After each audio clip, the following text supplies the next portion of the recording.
Would you sing at the wedding of the man who broke your heart, knowing you're dying, and have only weeks to live? Most would walk away. Most would tear the invitation in half, but not Claire Bennett. When she received a handwritten note from her ex-husband's new fiancé asking her to sing the prayer at their lavish vineyard wedding. It wasn't just a cruel joke, it was a test, a stage, a final curtain. What no one expected was how Claire would use that stage not for revenge, not for attention, but for something far more powerful. With a voice worn by pain and a secret illness hidden beneath a silk wig, Claire stepped into the spotlight for one final performance. And what she revealed in front of a room full of people, including the man who once loved her, shattered every illusion, every mask. But what happened after the music stopped? What did she leave behind for the daughter who still didn't know the truth? Stay with us, because what began as humiliation turned into a legacy that would echo far beyond one song. That morning started like any other. The soft light of Portland's overcast dawn filtered through thin curtains in Claire's modest apartment. Her body woke before the alarm trained from years of early routines. But today, like every day for the past 8 months, pain bloomed quietly beneath her rib cage, a dull ache that never truly left. She took inventory of her body, fingers still trembled, mouth dry from medication, skin pale beneath her carefully applied makeup. A sigh escaped her lips as she reached for the rainbow of prescription bottles lined up on her nightstand. Each pill fighting a different symptom, each one a losing battle against stage 4 pancreatic cancer. A knock on her door jolted her. "Mom, you up?" came the voice of her 16-year-old daughter, Lily. "I made coffee." Claire quickly shoved the pill bottles into the drawer. "Coming, sweetheart," she called back, clearing her throat to mask the raspiness. She caught her reflection as she passed the mirror. The woman staring back at her wore a wig that matched her once lustrous auburn hair. Underneath was a bare scalp, the result of months of aggressive chemotherapy. The treatment hadn't saved her. It had only bought time. 3 months left, said Dr. Michael Harris. Maybe 4 if her body held up. And Lily? Lily knew none of this. She justified the lie every morning. It was protection, she told herself. Let Lily finish high school without the looming shadow of grief. Let her live her last months of innocence. But the truth was harder. Claire couldn't bear to see the light in her daughter's eyes dim with worry. In the kitchen, Lily looked so grown already, coffee in hand, school books spread out talking about her AP physics test like it was the biggest crisis in the world. Claire clung to the normalcy of it. She'd do anything to protect it. Anything. Even accept the letter that arrived just an hour later. Claire was sorting through the morning mail when her hands froze on a thick, cream-colored envelope, handwritten in elegant cursive. She opened it. Ethan Moore and Madison Blake request the honor of your presence at their wedding celebration to be held 6 weeks from now at Silver Hill Vineyards, California. And then below, a handwritten note, Claire. I hope this invitation doesn't come as a surprise. Ethan speaks so fondly of you, especially your beautiful voice. He mentioned how you used to sing at weddings. Would you consider performing one song at our reception? Something meaningful, like the prayer. He says that was always your specialty. Warmly, Madison Claire read the note 3 times. Her hand trembled. Then came the laughter, dry, bitter, involuntary. Was this a joke? They wanted her, the woman Ethan left without warning, after 14 years of marriage, to sing at their wedding, and not just any song. The prayer. The very song Claire sang for Ethan during their first dance at their own wedding.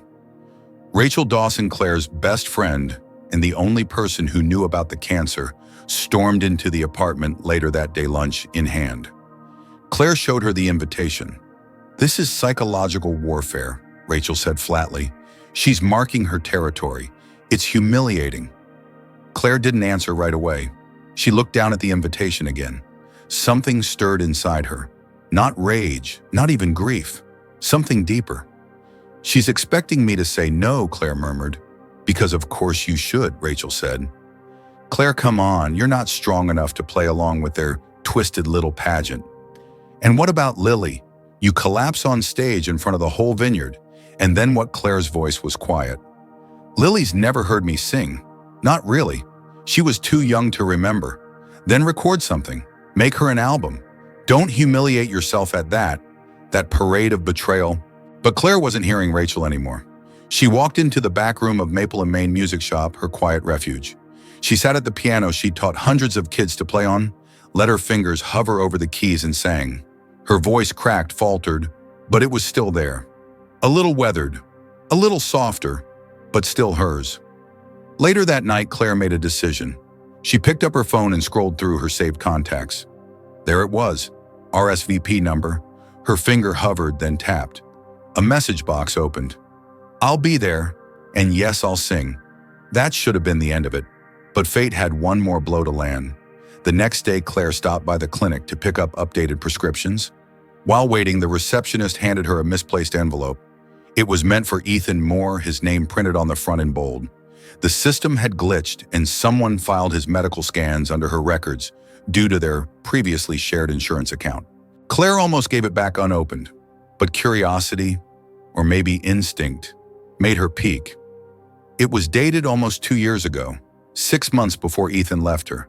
It was from Dr. Michael Harris. Recommendation: discuss abnormal mass findings in partner's pancreas. Referral suggested for follow-up screening immediately. Patient informed of urgency. Claire dropped the envelope. He knew she might have cancer, and he said nothing. Nothing at all. She remembered now those late nights when Ethan would come home quiet, distant. His suggestion they take time apart felt abrupt back then, but maybe it wasn't about growing apart at all. Maybe it was about leaving before it got complicated. Claire stood there, the envelope in hand, trembling, not with sadness, with resolve. She wouldn't call him out. She wouldn't scream or accuse. She would stand on that stage under the golden lights of a California vineyard, and she would sing the prayer not for Ethan, not for Madison, but for herself, for Lily, for the woman whose voice still had something to say. And you. What do you think? Would you go to your ex's wedding if you had nothing left to lose? And if you were Claire, would you tell the truth or let the song speak for itself? If you're feeling what Claire is going through, please give this video a like and a heart. Let's honor the strength behind her silence. There's a certain silence that hangs in the air before a performance, the kind that feels heavier than fear, deeper than nerves. Claire Bennett knew that silence. She'd been living in it for months. The day of the wedding arrived with California sunshine so bright it felt almost cruel. The vineyards at Silver Hill Estate stretched endlessly, golden and serene, the exact opposite of the storm inside her chest. Rachel parked the car and helped Claire out slowly. Her emerald green dress hung neatly in the back seat, still untouched, waiting for its moment. Claire had barely stepped into the grand stone building before the air shifted. She wasn't just a guest, she was a presence. Staff bustled, guests trickled in, dressed in expensive suits and designer heels. No one seemed to recognize her yet. She was glad for it. It gave her time to breathe. She checked in, was given her room key, and taken to the guest wing. Rachel, ever the protector, handled everything while Claire conserved her limited energy. The schedule was clear: rehearsal with the pianist at 2 p.m., ceremony at 4, performance at 8:30. She lay on the bed, briefly resting her eyes, letting the pain meds settle into her system. The ache in her abdomen was stronger today. Deeper, but manageable for now. At 1:55, Rachel gently woke her. Time to show them who they invited. Claire changed into a simple black dress for rehearsal, saving the emerald one for the night. The ballroom was being prepared, florists working quickly, candles being placed, and silverware gleaming under the lights. She stepped onto the small stage. There behind the piano sat James, the band leader. "You must be Claire," he said, standing. "I've heard a lot about you." She gave a polite smile. "Let's hope I live up to the rumors." He began to play the familiar introduction to the prayer, and as Claire stepped to the mic, her fingers clenched around the stand.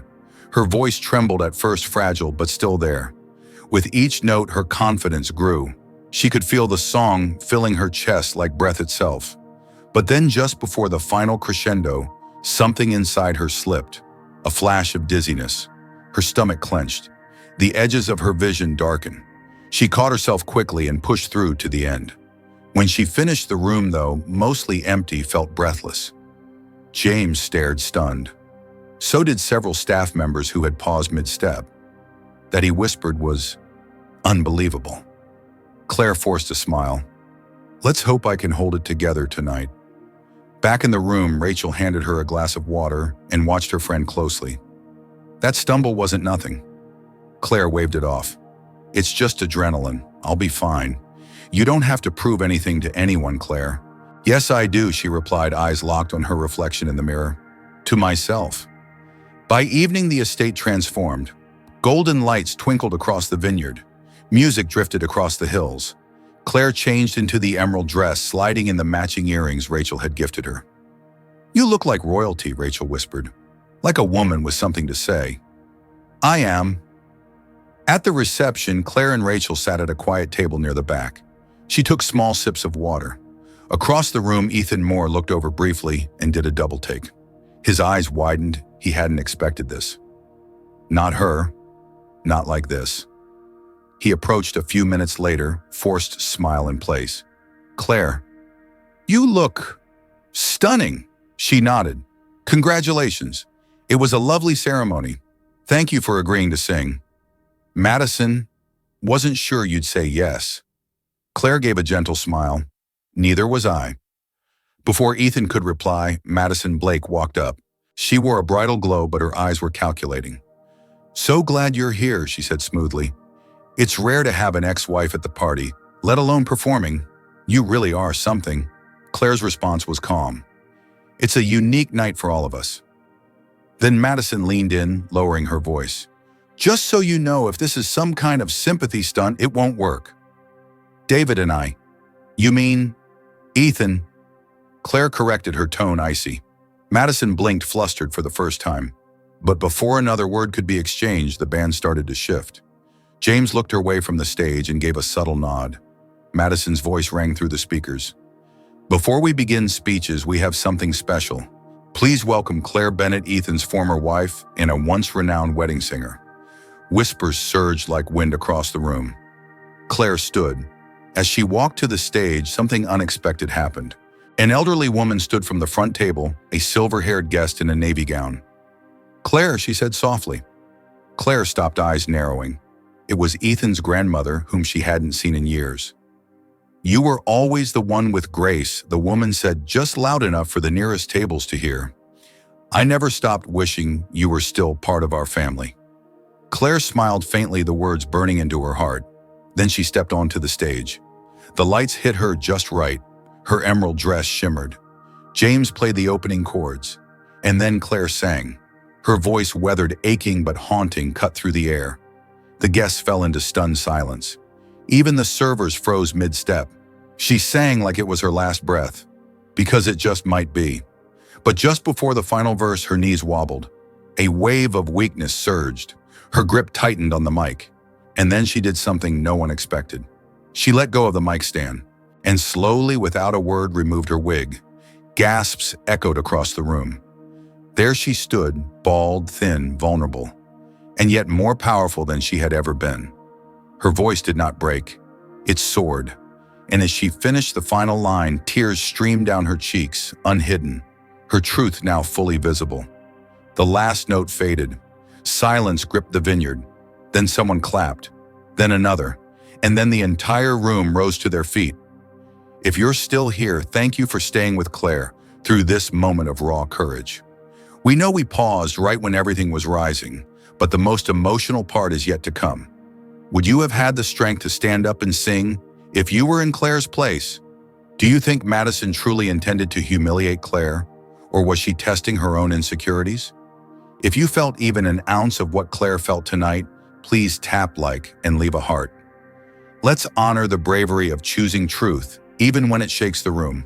The silence after Claire's final note lingered longer than the applause that followed.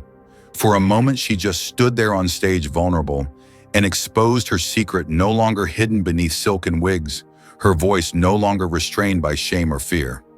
What she had just done wasn't a performance. It was a reckoning, a farewell, and somehow a beginning. As the crowd stood, moved beyond words, Ethan made his way through the maze of stunned guests. His face was pale, his eyes wet. He reached the stage just as Claire's legs threatened to give out. "Claire," he whispered, steadying her.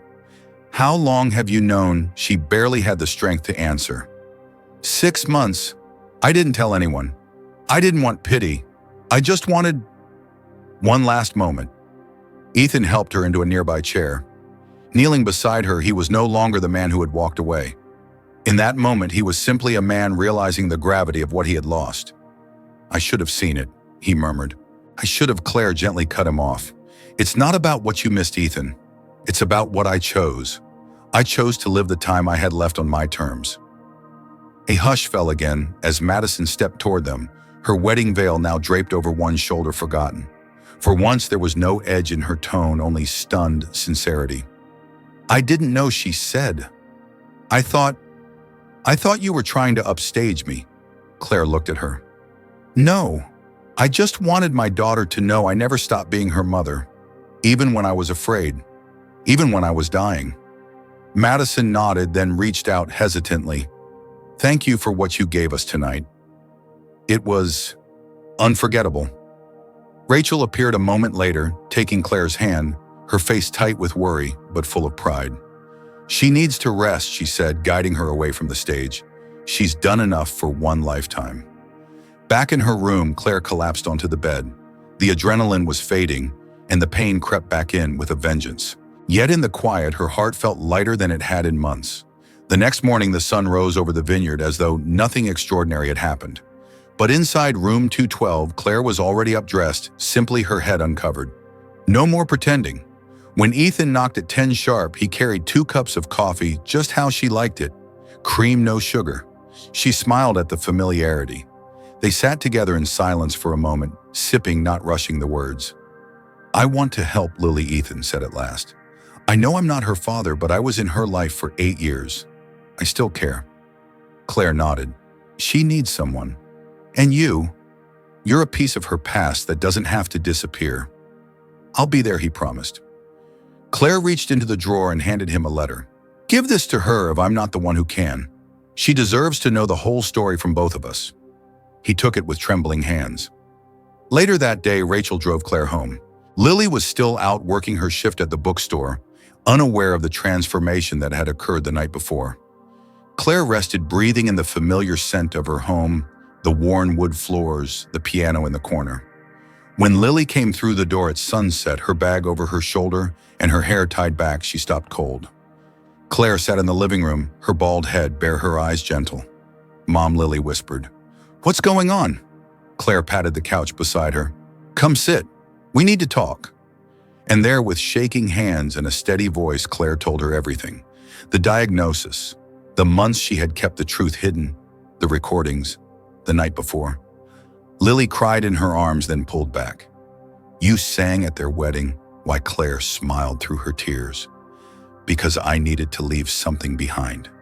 Not for them, for you." That night, Lily listened to the folder of recordings labeled "For Lily," songs, messages, stories. Claire had recorded them one by one over sleepless nights, each a piece of her love meant to outlive her. 2 months later, Maple and Main Music Shop was transformed. Friends, students, and neighbors filled the space, now lit with candles and framed photos of Claire. It was a memorial, a celebration. And it was Lily who took the stage this time. "My mom taught me that your voice is your legacy," she said. "She used hers until the very end. And tonight I want to share her final song with you." She played the studio recording Claire had made of the prayer captured just 2 weeks before she passed. The room fell into silence again. But this time it wasn't grief that filled it, it was awe. In the final moments of the event, Lily shared one last surprise. A representative from a music foundation had reached out. Claire's story had spread, and with Lily's permission, they wanted to create a scholarship in her honor, the Claire Bennett Legacy Award for young musicians with stories worth hearing. And Lily would be the one to run it. The shop, once a quiet place for piano lessons, would now become a sanctuary for others to find their voice, just as Claire had found hers. Would you have the courage to leave behind a legacy of truth and love like Claire did? Do you think Ethan truly changed, or was it too little too late? What do you think of Claire's story? If it touched your heart, comment no 3 below. If it was just okay, comment number 2. And if you didn't connect with it, feel free to say no part 1. Also, where are you watching from today? Let us know in the comments. And don't forget to tap the heart and share this video with someone who still believes in the power of a voice.